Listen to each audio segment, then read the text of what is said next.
जान तड़ू हाई करिया की साड़ी जब तू पहना तड़ू तो मैंने हमरा तो दुआर छोड़ के जाए के मने नहीं खे करत मैंने बैजंती माला फेल रोवन खाली बात करे के जानी ना जननी है 3 साल के पुरान साड़ी हो गई है खाली बात बना बना के टाला तनी। अच्छा तो सड़िया कपड़वा पहनते तो कुल जन बेटे हम ही नु ले आवता नहीं कि तारा घरे से आवता है तो सही फेर किन देम नु। हाँ सुनी ना हाँ आज चली ना अब फिर देखा ये कहल जाला हैं जोगी के कुकुर बलाए हैं मैंने कह का देनी कि मैंने अब ही हम चलिए चली तो सुनी ना अभी ये किन देम नु। हाँ भैयावा के बियाहवा में पहनम न हाँ बिया हो तो बा किने के तो पड़ी चली ना आज चले के का करतनी जब बैठ के तो राम स्वरूप के बियाह कहिया बा यही महीना में ना लास्ट में बड़ुए जी यही महीना में बा। हाँ तब का तब दिने कहाँ बचल बा। हाँ यही से न कहतनी चली ना आज चले के बेकारे कहनी है कारे अच्छा जाए के तब बने किने के तो बढ़ले बा तो सुन ना एगो काम कर काल हाँ हमरो तनी जाए के बाद जयतपुर हैं तो ऐसन बाकी चल आज होइए जावे ठीक हम तैयार होके आई जा तू अब तैयार का हो खबू चल ना चलो और चप्पल पहन के आओ चप्पल तो पहन ही ले ले बानी। हाँ तो चल चली चल तो आज देखा था हाँ जी दुकान तो प्रणाम प्रणाम जी जी प्रणाम प्रणाम कैसे अरे तब रउआ के यहाँ के कैसे आई जानते बड़ी ढेर दिन बाद नहीं है महाराज रो तो भुलाइए करनी है दुकान के अरे कोनो ऐसन कारज घर में होला तबे नु ई सब याद पड़ेला भाई फिर कब बेर बागर याद करे के चाहिए मान लीजिए कि हमनी के रहुए सबसे जिया नहीं जानू हाँ साड़ी किने के रहला मालकिन के हाँ साड़ी भाई की यहाँ बियाह बनू कहो ना घरी बा हाँ ये महीना के लास्टे में बटे देखी देखी हाँ तन दिखा देती तो चली हाँ हाँ आई आई आओ चलो हटा हटा जाओ जींस फोल्डर करो तो ये रहन रही नु तो तुम भीख मंगबलो तब मलकार और सब बताई सब बढ़िया बाटे बहुत दिन पर जोन बाटे हम कहनी है कि चले के अब रहुए की है आई राउर दुकान है अब है नु अब कहतनी बोली का दिखाई साड़ी इनका खती यहाँ के मलकाइन के हाँ देखिए सितारा अच्छा ई जची मलकाइन पर अच्छा बियाह में अगर पहिर के यहाँ के चल जिम ना हाँ तो रौवे सबके जोड़ा के लोग देखी आए रौवे सबके जोड़ा के लोग देखी क्या कहता रू हाँ चाची जी अच्छा लगी ले ली आओ देखाई ना रे बाबू बोली रोको ना तनी मैचिंग करके देख ले तनी जी है अब पहले से करिए बा फिर करिए कि ना अच्छा तो तनी चटक मटक में देखावा इनका जोन पहनेगा हाँ ए जी है देखी जी है देखी आहा हा अरे राम बताइले चला बहुत सुंदर ये हमरा बहुत अच्छा लागता पहले पसंद करी देखिए हेमे जौन भी साड़ी बा ना रो पसंद जौन पड़ता ओकरा के शुरू साइड करी ओकर बाद हम ओकर दाम बता दे का करे रोका ना तारा का बुझाई अल्लाह झा हाँ ये अच्छा लागता खिलता के साइड में खोल ए साइड में ने रखी रखा एक रखी हरियर पियर तनी देखावा अच्छा हरियर पियर हम देखो ना वो का बा हई देखो हां कता ना निक लागता ओकरे नीचेवा वाला अच्छा हई हां अब बा हरियर का ना कहानी हो आओ पियर का देखी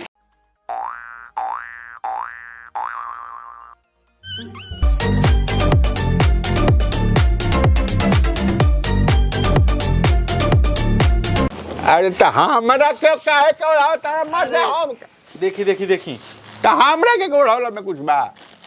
कबे से जंघिया मांगते नहीं देते नहीं खे पहले पसंद कली सड़िया है जंघिया का है ना वो लड़कन के टोपी है टोपी है टोपी है अरे रोड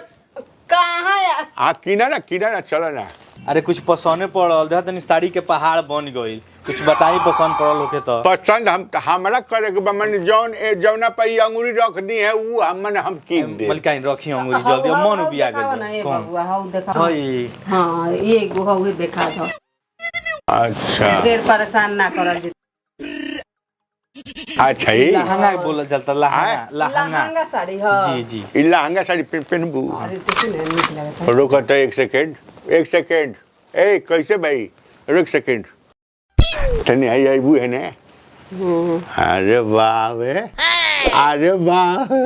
जा चली पहले ले बागली का पहले बढ़िया ये नु ऐसे तत कराओ तनी बाबू हाँ अच्छा सब खत्म सब कैंसिल है दे दा देखी मालकिन सबका के अलग दाम बा रउआ खातिर पर्सनल मलिकार आइल बनी न यहाँ के मुंह देख के हम बताओ तनी हमार मुंह देखी रउआ कुछ 1 रुपया पोसाई ना है में ना 7,000 रुपया रुआ दी है का कहत रू 7,000 देखी कहीं कहीं सैकड़ों हजार 1 रुपया में मिली ना हमनी के जो रुपया के किनले बाद में ना उतने रुपया में रुआ के दिया था हम एकदम बोली बोली का हाँ जी राम जी के नाम लेके बोली है बोली 700 ए मलिकार थुकियो भर के लाशा बार हुआ बतिया में ये नहीं कहाँ 7,000 कहाँ 700 रुपया कम दी पेट पलात मत मारी अच्छा हमरा कहला के मतलब बाटे कि मने हमनी के तो रोज के नु गहकी हई सा हम तो कहते बनी रोवा रोज की आवे नहीं हमरा के यहाँ ऐसा थोड़ी बा कि एक बेर आइल बनी चिंते बनी रोवा के हम हाँ। ऐसा थोड़ी बा बाकी मान ली कि 2 पैसा ना भेटाई तो का तो जाए दी तो का करेगा बस 710 ना रुआ 2 पैसा कहते हम 10 रुपया बढ़त है दाढ़ी छुआ तनी ऐसा कोनो बात नहीं है का कहते 50 रुपया बढ़ जाई का 720 720 ना मलिकार देखी ऐसी करी 6800 रुपया दे 6,800 रुपया दी ठीक बनो उसे कम ना हो पाई 6,800 हीरोवा खाती कह देनी है समझी कि अब किराया भाड़ा नु घरे से जाई 10 रुपया दे दे 10 रुपया का मलिकार रो बकरी के पूछ नियर तनी तनी बढ़त तनी हां अच्छा बाबू हम वाजिब बन बोलनी है कि ना कहाँ वजीब बोलत तनी आय? हैं कहाँ वजीब बोलत 720 पर हम आगे बनी अरे हमू तो कहते बानी कि 6800 रुपया दी आ साड़ी रोयल ले ली तो जाई एकदम हमरो का नाम 68 रुआ पसंद बनू 768 ए महाराज 768 रुआ 68 कहनी नु रो मनियर के बियलो हई कम से कम ओकरो मान प्रतिष्ठा रखी हाँ वो तो है तो सुनी 800 ए महाराज सुनो ना 800 800 ठीक बा